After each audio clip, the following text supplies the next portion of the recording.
नमस्कार, मैं हूं आपके साथ मयंक। तो बड़ा सवाल, बांग्लादेश में उस्मान हादी की हत्या किसने की?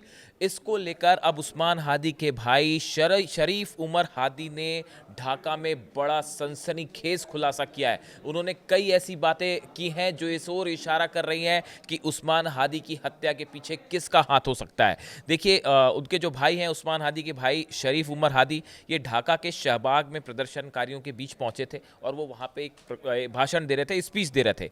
इस दौरान उन्होंने कहा उस्मान किसी के आगे झुकता नहीं था। अपने भाई के लिए वो कह रहे हैं कि उस्मान किसी के आगे झुकता नहीं था, आपने उस्मान हादी को मार दिया। ये बात वो मोहम्मद यूनुस सरकार के लिए कह रहे हैं। उन्होंने आगे इस बात को और बढ़ाते हुए कहा कि अब आप इसे मुद्दा बनाकर, यानी हादी की मौत के लिए वो कह रहे हैं कि हादी की मौत को मुद्दा बनाकर आप चुनाव को टालने की कोशिश कर रहे हैं।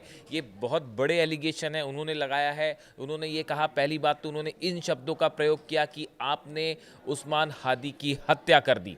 ये आरोप उनके भाई ने लगाए। उन्होंने इन शब्दों का प्रयोग किया कि आपने उसे मरवा डाला। उसके बाद फिर उन्होंने ये कहा कि अब उनकी मौत को मुद्दा बनाकर आप चुनाव टालने की कोशिश कर रहे हैं। ये मोहम्मद यूनुस सरकार पर सीधा सीधा बड़ा एलिगेशन लगा रहे हैं उनके भाई।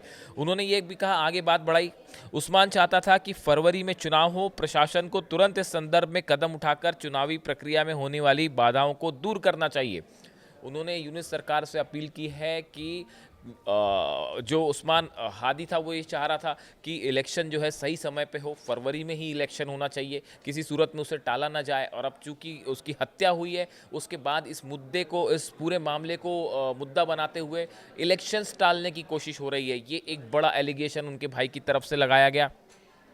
उसने अपील की है कि इलेक्शन के रास्ते में आने वाली जितने हर्डल्स हैं, बाधाएं हैं, उनको दूर करिए और फरवरी में सही समय पे बांग्लादेश में चुनाव करवाइए और जल्दी से जल्दी जो है हत्या के आरोपी को पकड़ा जाना चाहिए, कार्रवाई होनी चाहिए जिससे कि इलेक्शन प्रभावित ना हो। यानी कि देखिए, दूसरी बड़ी बात जो वो कह रहे हैं, उस्मान हादी के जो भाई हैं शरीफ उमर हादी, वो ये कह रहे हैं कि इस पूरे हत्याकांड के जरिए इलेक्शन को टालने की कोशिश की गई, इलेक्शंस को जो है वो पोस्टपोन करने की कोशिश की गई। और दूसरी बड़ी बात वो ये कह रहे हैं कि जल्दी से जल्दी बांग्लादेश में इलेक्शन हो। उस्मान हादी भी यही चाहता था।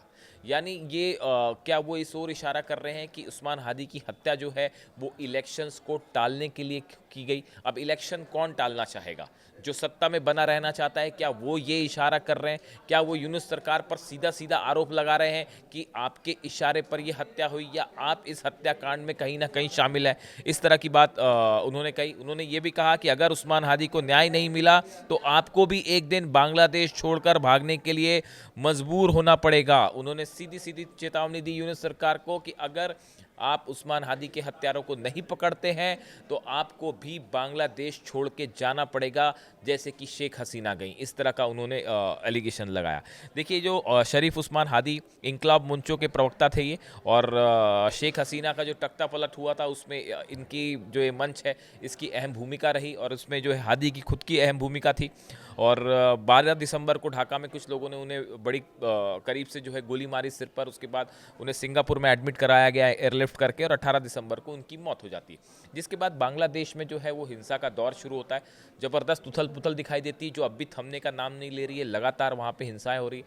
लेकिन इसके बीच में जो सबसे बड़ा सवाल उलझा हुआ है कि आखिर उस्मान हादी की हत्या किसने की, ये वो सवाल है जिसका जवाब अब तक सामने नहीं आ पाया है। सरकार के पास इसका कोई जवाब नहीं है, इंटेलिजेंस एजेंसीज के पास कोई जवाब नहीं है और बांग्लादेश में लगातार हिंसा हो रही है। अब उन्हीं लोगों को चेतावनी दी है उस्मान हादी के भाई ने, शरीफ उमर हादी ने, कि अगर आपने हत्यारों को नहीं पकड़ा तो आपको भी सत्ता छोड़नी होगी। सीधे सीधे शब्दों में इसे धमकी कहा जा सकता है। देखिए, अब उस्मान हादी की हत्या के बाद जो है वहाँ पे क्या डेवलपमेंट होते हैं, क्या हत्यारे को सामने लाया जाता है जनता के, या इस बारे में कोई बड़ा खुलासा होता है, इस पर हमारी नज़र रहेगी। इससे जुड़ा जो भी अपडेट होगा आप तक पहुंचाएंगे। Thank you so much.